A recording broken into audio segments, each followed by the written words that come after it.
The reality of our country is that there are real problems that people are facing.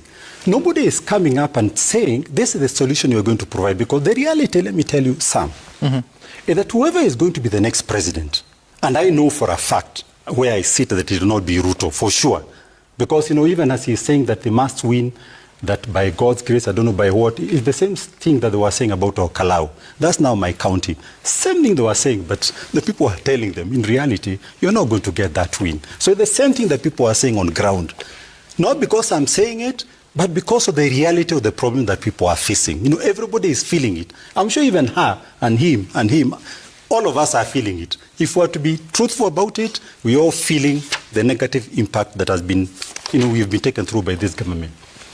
No, the person who becomes the next president will face a scenario whereby you have, when you look at the expenditure side of it, vis-a-vis the revenue side of it, you have to, balancing the books would be a nightmare. That is problem number one. You have a burgeoning population that needs jobs, like yesterday. You have people who are food insecure. You have infrastructure that you cannot maintain. You have farmers who don't have markets. You have this insecurity. You have all these competing interests. So what do you do with it? Because the reality that if we do not have a president who has a clear vision, who has the ability to constitute a competent team, who has the ability to, and who has knowledge and experience of running institutions, making sure that everybody is held to account, and you are very clear about what you need to accomplish in reality within a very short time, including mass public transport system, you will have Gen Zs and people in the streets in no time. That is the hard reality. And those are the conversations that we need to start having, not about sharing the spoils, because you are sharing the spoils as positions for yourselves. If you look at the large government, the excess fat within government, and even the president himself kept talking about how he's going to eliminate this waste, and all that. He didn't do it, because once he is in government, he becomes part and parcel of them. Of course, he was part of them even before. The reality that nobody wants to address that, they're just addressing about positions and about sharing the spoils, not about making impact on people's lives. And people want a clear vision, and also backed by a team that has knowledge and experience on how to implement it. I'll take a quick. You see what these people do? They throw in so much information to confuse everybody, so that everybody can lose focus on the real issues. And I think it's what they've been trained by those who they throw in so much confusion. After Naivasha, they were told to come and allow him. Like she say that the tea prices have gone up. Yet around there was this increase of 2.28 shillings levy on a tea export.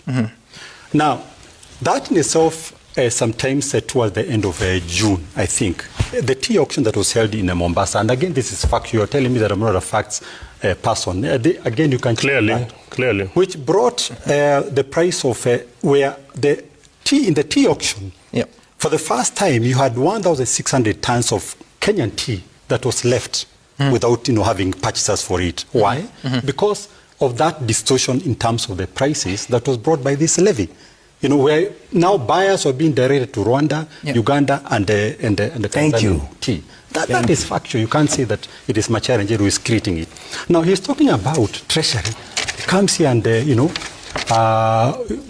there's all this very big word that he's talking about how Bandi has been able to save interest rate in treasury. Yet if you read the information now, when it came to the sale of shares by Safaricom, they were given technical advice by Kipra, which is a government think tank, and told the sale of shares should be at the range of about 36 shillings per share.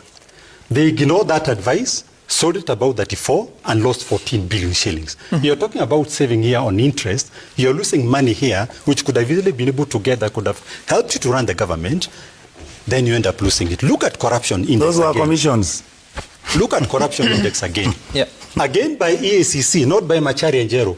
They say that the cost by a young person to get a job, the money that they were paying for you to get a job, before these people took over power, it was about 24,000 shillings. Not that it is right, but EACC was able to demonstrate that a young person would have to pay about 24,000 to secure a job. In their government, that corruption has increased from, it was about 29,000. It has increased from 29,000 to about 234,000. An increase, a huge astronomical increase. So even the cost of corruption in their government has increased. So then how do you come here and tell us about stock exchange? You tell us about foreign exchange. And by the way, the USD, the rate of USD to Kenya shillings before Ruto took over, it was ranging between 112 and 118. Now it's 129. Now they came, distorted the market. It went up to 163, then it came down to 129. They said Ruto has worked. Yet, when it came to government, it was much lower than that. These are facts. So don't continue confusing the public. But at the end of the day, what matters is how the common person feels at the end of the day. So that's the discussion we should be having, not about all these big English words. All right. He says the alternative is difficult to fathom. Macharia, do we have an alternative? Now, Sam, even as I come to answering that question, I'll just briefly respond to what my sister here said. And indeed, she's my sister because, we're both professional colleagues. We've known each other for decades.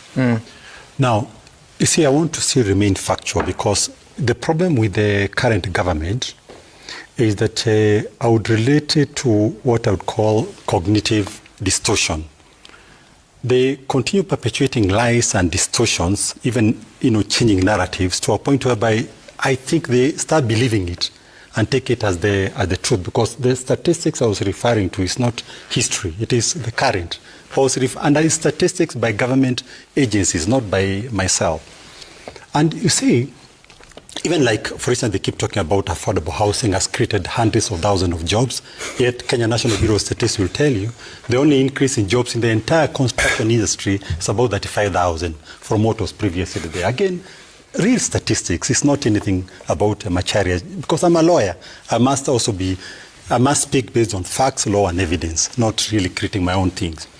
Now, what I'll tell my sister here, there's somebody called Dr. Sandra. And this is a real person. A real person, because this the difference between illusions and the reality. This lady was a doctor in Isiolo Hospital. She was traveling with her husband and somebody else.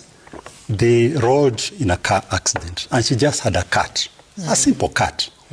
She had to be taken back to Isiolo Hospital for the stitching. You need oxygen for you to be undertaken a surgery.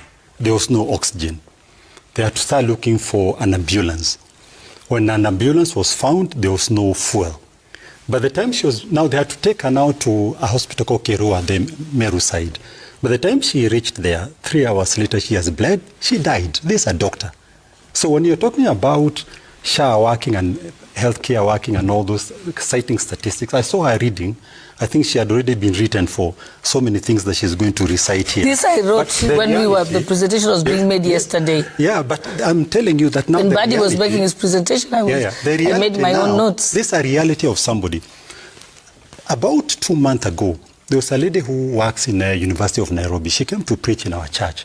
She deals with student welfare. By the time she finished preaching, when you left church, everybody was literally in tears. She said 9 students in our university committed suicide. Why? They are lacking even basic food. They are struggling with the funding model. So half the time they are not even in college. They are living in slums. There's in so many problems. Then